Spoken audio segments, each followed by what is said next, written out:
beberapa tempat kita cek, baik di Italia, di Amerika Serikat, maupun di Iran, mereka cenderung tidak ketat di dalam membatasi ruang interaksi.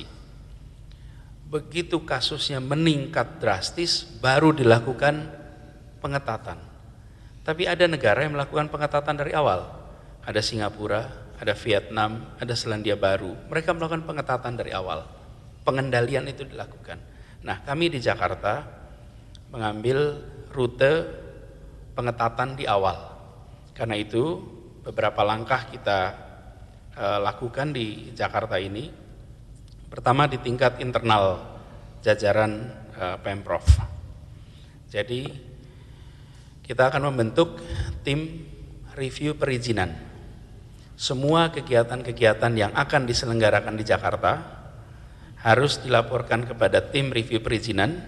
Nanti tim review perizinan akan memperhatikan beberapa faktor yang berpengaruh, misalnya peserta dari mana, jumlahnya berapa, kegiatannya, intensitas kontaknya, dan lain-lain. Dari situ nanti diputuskan apakah diizinkan jalan dengan persyaratan atau harus ditunda atau harus dibatalkan.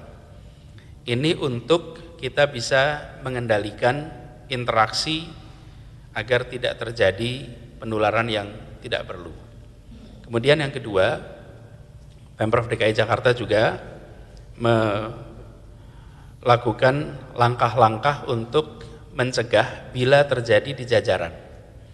Bila di jajaran Pemprov ada pribadi yang memiliki gejala seperti coronavirus, maka atasannya dan yang bersangkutan harus melaporkan pada Dinas Kesehatan, dan bila Dinas Kesehatan mengatakan bahwa yang bersangkutan harus melakukan pemeriksaan dan harus isolasi diri sambil menunggu hasil, maka Pemprov mewajibkan untuk dia mengikuti semua instruksi Dinas Kesehatan. Dan bila isolasi diri, tidak ada pemotongan gaji dan tidak ada pemotongan tunjangan kinerja. Karena beradanya di rumah adalah untuk menyelamatkan dirinya dan menyelamatkan kolega, tetangga, lingkungan. Bukan tidak berada di kantor, tapi harus mengikuti prosedur karantina yang ditetapkan oleh Dinas Kesehatan. Pengalaman dari banyak negara yang kita pantau, ketika rileks di situ, tidak ketat, maka efek tularnya menjadi besar sekali. Karena itu langkah isolasi kita lakukan. Jadi seluruh jajaran baik BUMD, baik ASN maupun pekerja kontrak semuanya sama. Tidak ada pemotongan gaji dan TKD bila mereka harus melakukan self quarantine. Kemudian yang terkait dengan kegiatan publik itu tadi sampaikan supaya semuanya mengajukan perizinan. Tim ini terdiri dari jajaran Pemprov dan juga dari Polda Metro. Lalu yang berikutnya adalah kegiatan hari Minggu. Kita memiliki HBKB, Hari Bebas Kendaraan Bermotor, atau lebih populer disebut Car Free Day. Untuk 2 pekan ke depan, demi menjaga dan melindungi warga Jakarta dari potensi penularan, maka 2 minggu ke depan Pemprov DKI Jakarta meniadakan Hari Bebas Kendaraan Bermotor. Sesudah 2 minggu kita akan pantau lagi. Ini kita lakukan sambil melihat bagaimana perkembangan penularan coronavirus ini. Sesudah 2 minggu nanti kita review, tapi hari Minggu depan dan minggu berikutnya HBKB ditiadakan. Yang berikutnya, Jakarta terjadwal untuk menjadi tuan rumah dari Formula E. Komunikasi kita terus lakukan selama beberapa waktu ini, sangat intensif memantau perkembangan di seluruh dunia, bukan saja perkembangan di Jakarta. Dan demi menjaga keselamatan demi memastikan kesehatan warga Jakarta, karena kita menempatkan kesehatan dan keselamatan sebagai prioritas utama, maka kita memutuskan untuk menunda pelaksanaan Formula E di bulan Juni. Waktu pelaksanaannya akan dibahas kemudian, tapi bulan Juni sudah ditetapkan bahwa itu tidak dilaksanakan. Dan kita memantau perkembangan di dunia, apalagi kegiatan Formula E ini adalah sebuah kegiatan yang dihadiri oleh wisatawan internasional.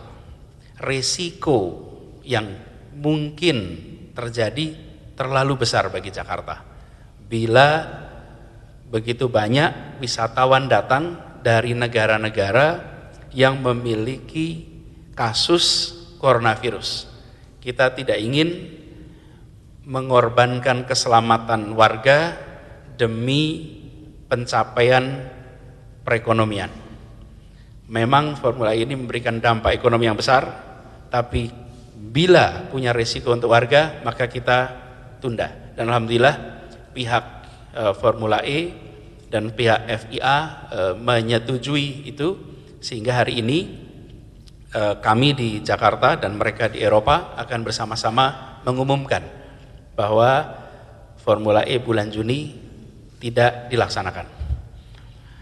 Lalu seluruh jajaran Pemprov juga tadi diinstruksikan untuk mengurangi kegiatan jabat tangan dan kontak fisik langsung, tetapi tidak mengurangi rasa hormat satu sama lain. Tapi tujuannya adalah mari kita biasakan di hari-hari ini untuk membatasi kontak langsung, karena kontak langsung ini punya potensi penularan yang cukup besar. Nah, harapannya nanti ini bisa dilakukan semua.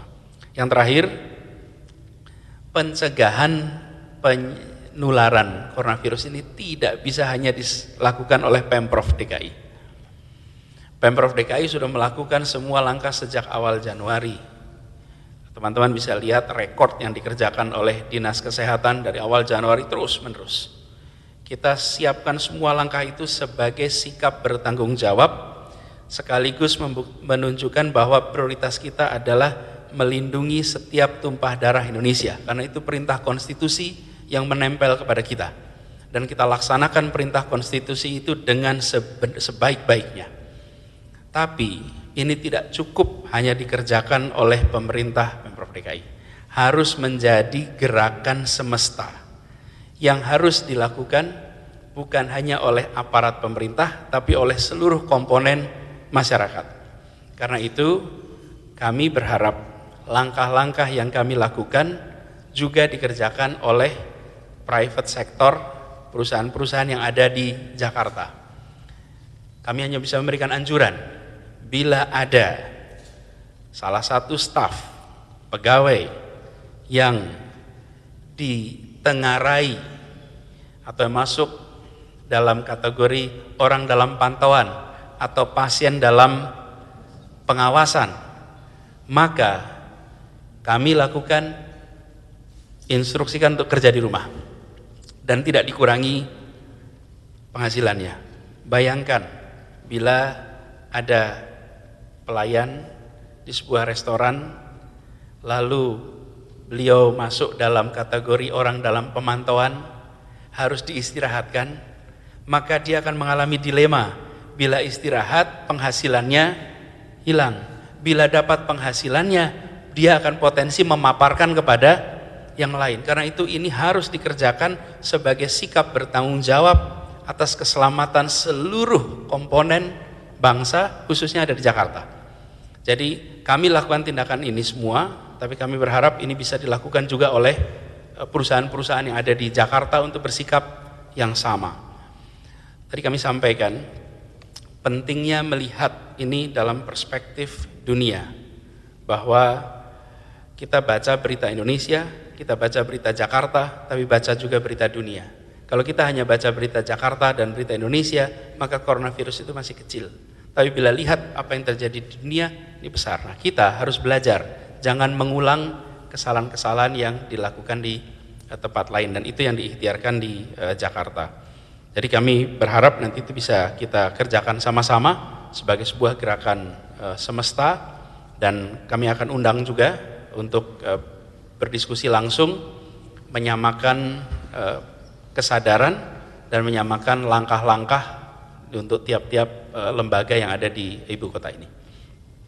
Itu teman-teman sekalian, Bapak Ibu sekalian saya hormati, penjelasan yang saya bisa berikan, dan insya Allah kita semua terbebas dari wabah ini, bisa terkendali dan bisa berkegiatan kembali dengan baik. Terima kasih. Assalamualaikum warahmatullahi wabarakatuh.